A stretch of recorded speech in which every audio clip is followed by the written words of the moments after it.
Hi, I'm Amirhossein Shahri. I'm here with one other episode of Reviewing Art. Today I'm gonna talk about Bullet Train. The movie was fantastic. I watched it yesterday, and I would recommend you strongly to go and watch it. First of all, so many superstars were there, but it still wasn't lame. Mostly right now we see every movie that you see, there are so many superstars in there. So probably you're gonna guess that so the movie gonna be lame. So that's why they hired them. That's why they put them in the movie. So people would go pay only for the characters, not for the story, not for the plot. But actually, it's not the case for this one. You will see and you will be amazed how even the superstar, they were humble in acting, because sometimes these days actually, because characters that are getting paid so much, they say, why should I bother acting so hard to prove myself? I'm already proved, I'm already valuable. But in this one you would see those characters, they are very big name, still they are acting as if they want to prove themselves, they want to show themselves to the Hollywood so they could get another offer. The other thing which was very great, that was realistic, and then the graphic was so high, the plot, the storyline was very strong and very complete. Barely you could find a flaw in it, and there were so many twists in it. Mostly these days we see like knives out. You see the whole movie that had only one twist, for example, something that you say, okay, now I see.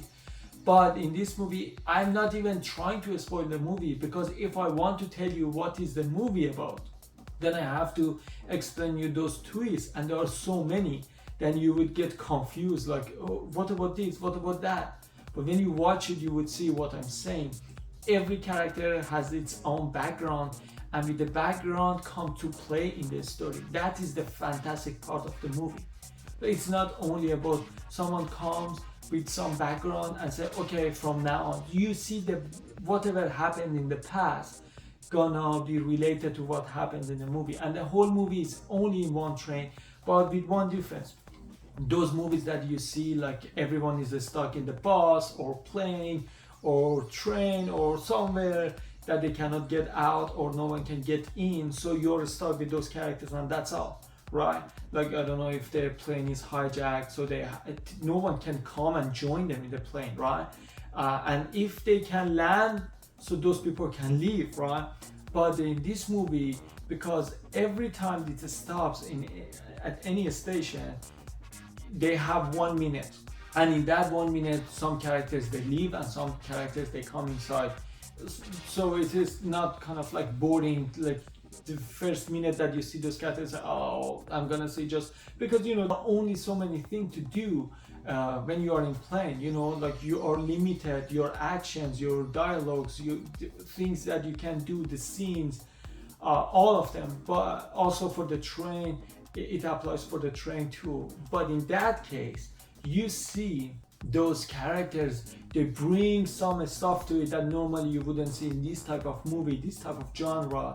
You could have those type of action in it. And especially, as I said, because characters can come in and get out, so you expect everything. It's not like, okay, you are stuck in here, so for sure the villain are not gonna die in the very beginning of the movie, because then if it dies, then the story is over, right? The whole movie is to stop the villain from doing what he or she is doing with that plane, with that train. But that's not the case in this one. One other cool thing that I really like is, like, the Easter egg was in Deadpool, Brad Pitt just came to one scene, and I think his salary, his contract was only one coffee. For one coffee, he came for one scene, and the whole movie was about Ryan Reynolds. This one is exactly opposite. The whole movie is about Brad Pitt, but you see Ryan Reynolds only one scene, exactly opposite of what happened in Deadpool.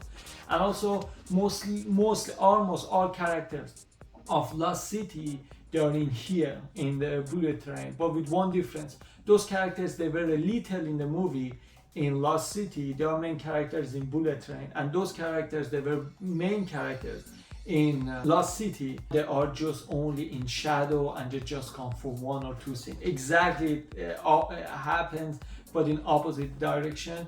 and also even their hairstyle was similar. So I'm assuming maybe one day they were on this shooting, and another day all of those characters together they went to another set, another scene to have the shooting for another thing, because their hairstyle is exactly the same, and they are basically like every character in that movie came in a bullet train as well. So I don't know what is the mystery behind that.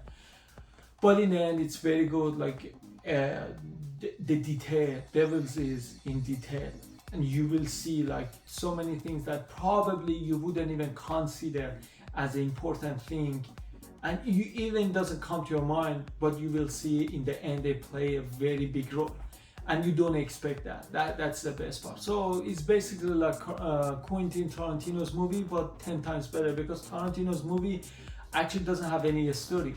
Only relies on those type of scenes, like you see dark comedy, they are killing each other, but still they have sense of humor. You see that in here too, but also with a stronger story. What we see Quentin Tarantino's movies is lacking. But in the end, I would say like it's one of the best movie of at least last 5 years. I'm positive about that. So I really suggest you to go and watch it. Thank you for watching. If you like that, please like and leave the comment below and share it with your friends and subscribe. Hope to see you next time.